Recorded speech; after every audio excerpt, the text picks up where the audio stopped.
তথ্য প্রযুক্তি খাতে কাজ করা ফ্রিল্যান্সারদের এবার নিবন্ধনের আওতায় আনতে যাচ্ছে সরকার। এজন্য প্রত্যেক ফ্রিল্যান্সারকে দেওয়া হবে ডিজিটাল আইডি কার্ড। এতে শুধু পরিচয় নয়, ব্যাংক ঋণ ও সরকারের নগদ সহায়তা সহ পাওয়া যাবে বিভিন্ন সুবিধা।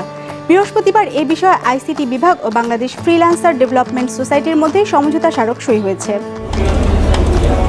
ডাটা এন্ট্রি, গ্রাফিক্স ডিজাইন কিংবা ওয়েবসাইট ডেভেলপমেন্টের মতো কাজ এখন ঘরে বসেই করে দিচ্ছে দেশের তরুণরা বিদেশি প্রতিষ্ঠানের হয়ে। বিনিময়ে মিলছে অর্থ, তাও বিদেশি মুদ্রায়। দেশে এমন ফ্রিল্যান্সারের সংখ্যা এখন 60 লাখের মতো, যাদের এবার নিবন্ধনের আওতায় আনতে যাচ্ছে সরকার একটি ডিজিটাল আইডি কার্ডের মাধ্যমে। আইডি কার্ডটা হবে পৃথিবীর অন্যতম ডাইনামিক, স্মার্ট এবং ডিজিটাইজড আইডি কার্ড, মানে যেখানে কিউআর কোড থেকে শুরু করে এই বেসিক ইনফরমেশন থাকবে এবং এই কার্ডটাকে যেন বিভিন্ন ধরনের মানে মাল্টিপারপাস ইউজ করা যায় সেটা সব অপশনগুলো রাখা হবে। ব্যক্তিগত তথ্য ছাড়াও ফ্রিল্যান্সারের আয় এবং কর্মদক্ষতার তথ্যও দেয়া থাকবে ফ্রি আইডি নামে এই কার্ডে, যার মাধ্যমে বিদেশি প্রতিষ্ঠানগুলো সহজে তাদের সম্পর্কে জানতে পারবে। শুধু তাই নয়, ব্যাংকের কাছ থেকে ঋণ পাওয়া থেকে শুরু করে সরকারের নগদ সহায়তার মতো সুবিধা এনে দেবে এই পরিচয়পত্র। আমাদের একটা অনলাইন পোর্টাল থাকবে এবং একটা অ্যাপ থাকবে।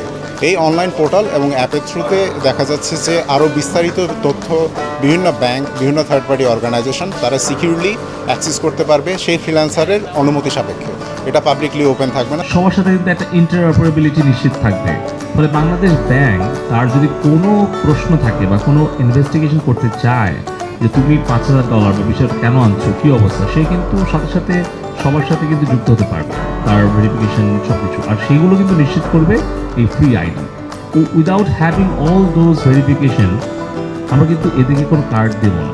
ব্যাংকিং চ্যানেলে বিদেশ থেকে অর্থ আনার ক্ষেত্রে বিভিন্ন সমস্যার কথা উঠে আসে অনুষ্ঠানে, যা দ্রুত সমাধানে কেন্দ্রীয় ব্যাংকে তাগিদ দেন প্রধানমন্ত্রীর বেসরকারি বিনিয়োগ উন্নয়ন বিষয়ক উপদেষ্টা। ওনাদের কিন্তু পেমেন্ট আয় বেড়ে গেছে, সুতরাং এখন ওই ট্রানজেকশন লিমিটটা বাড়াবার জন্য আমাদের কাছে রিকোয়েস্ট আসে।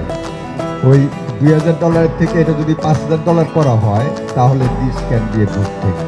এখন আপনার লিমিট ছিল বিকজ ওদের উপরে কোনো নিয়ন্ত্রণ ছিল না। ইউ ডিড নট নো কে আছে, কোথায় থেকে টাকা আনতেছে, এটা টেরর ফাইন্যান্সিং হইতে পারে। কিন্তু এখন তো যেহেতু আমরা সরকারে আইসিটি মিনিস্ট্রিতে তাদেরকে আমরা এনরোল করে নিচ্ছি, দে আর বিং রেজিস্টার্ড, তাহলে why should there be a transaction? ডিসেম্বরের মধ্যে পরীক্ষামূলকভাবে শুরু হবে নিবন্ধন প্রক্রিয়া, যা পুরোদমে চালু হবে নতুন বছরের শুরুতে।